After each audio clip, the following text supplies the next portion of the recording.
The third step in winning the future is rebuilding America. To attract new businesses to our shores, we need the fastest, most reliable ways to move people, goods, and information, from high-speed rail to high-speed internet.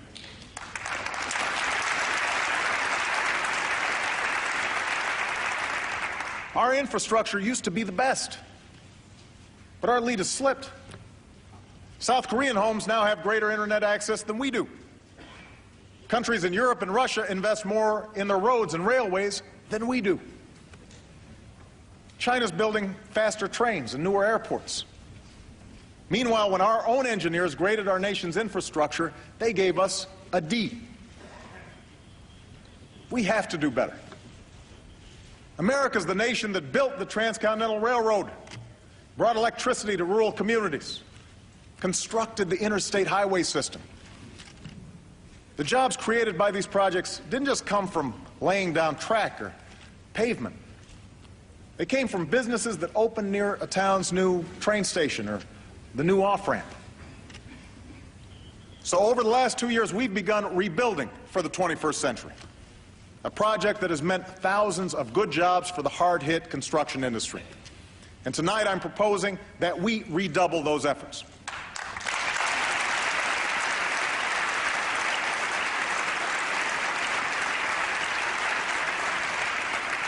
We'll put more Americans to work repairing crumbling roads and bridges.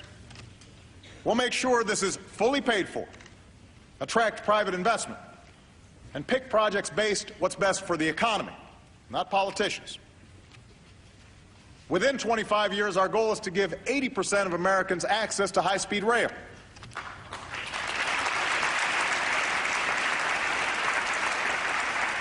This could allow you to go places in half the time it takes to travel by car. For some trips, it'll be faster than flying, without the pat-down.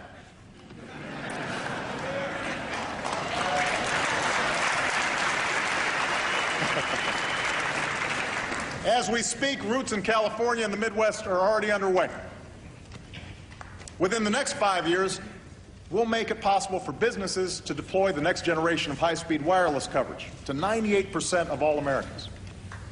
This isn't about faster internet or fewer dropped calls. It's about connecting every part of America to the digital age. It's about a rural community in Iowa or Alabama where farmers and small business owners will be able to sell their products all over the world. It's about a firefighter who can download the design of a burning building onto a handheld device, a student who can take classes with a digital textbook, or a patient who can have face-to-face video chats with her doctor. All these investments in innovation, education, and infrastructure will make America a better place to do business and create jobs. But to help our companies compete, we also have to knock down barriers that stand in the way of their success. For example, over the years, a parade of lobbyists has rigged the tax code to benefit particular companies and industries. Those with accountants or lawyers to work the system can end up paying no taxes at all.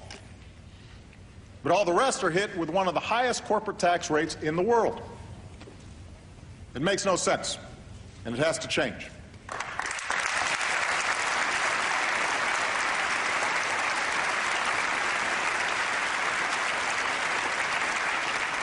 So tonight I'm asking Democrats and Republicans to simplify the system, get rid of the loopholes, level the playing field, and use the savings to lower the corporate tax rate for the first time in 25 years without adding to our deficit. It can be done.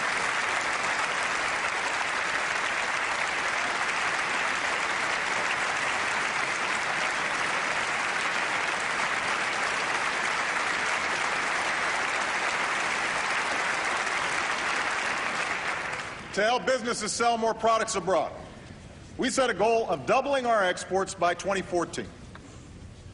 Because the more we export, the more jobs we create here at home. Already our exports are up. Recently we signed agreements with India and China that will support more than 250,000 jobs here in the United States. And last month, we finalized a trade agreement with South Korea that will support at least 70,000 American jobs. This agreement has unprecedented support from business and labor, Democrats and Republicans. And I ask this Congress to pass it as soon as possible.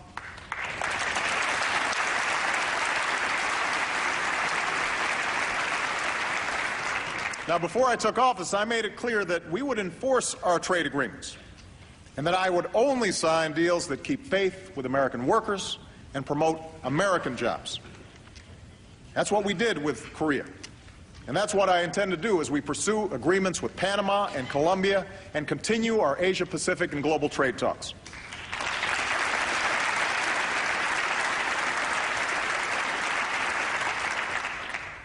To reduce barriers to growth and investment, I've ordered a review of government regulations.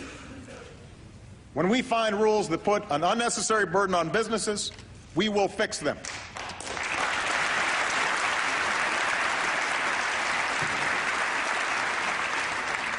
But I will not hesitate to create or enforce common sense safeguards to protect the American people.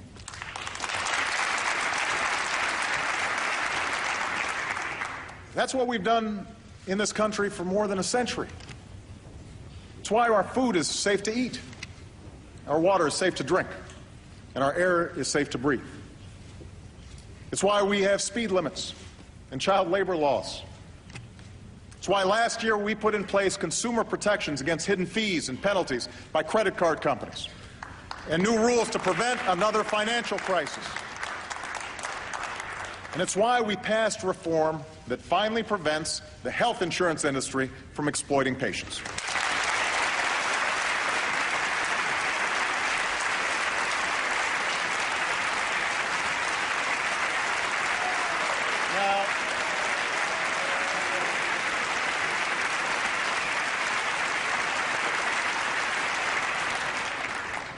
Now, I have heard rumors that a few of you still have concerns about our new health care law.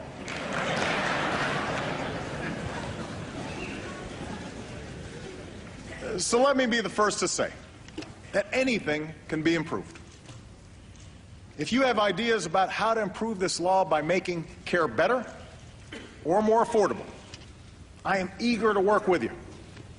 We can start right now by correcting a flaw in the legislation that has placed an unnecessary bookkeeping burden on small businesses.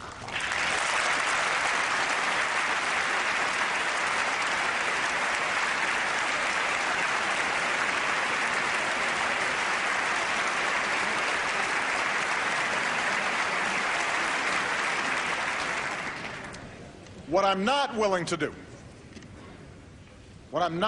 do is go back to the days when insurance companies could deny someone coverage because of a pre-existing condition.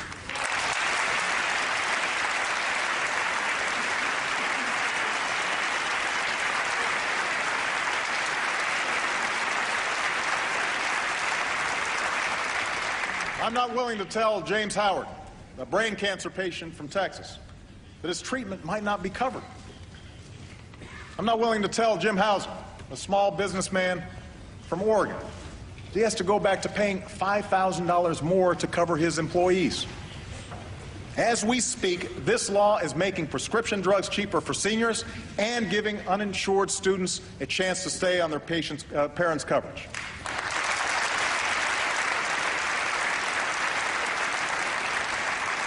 So I say to this chamber tonight, instead of refighting the battles of the last 2 years, let's fix what needs fixing and let's move forward.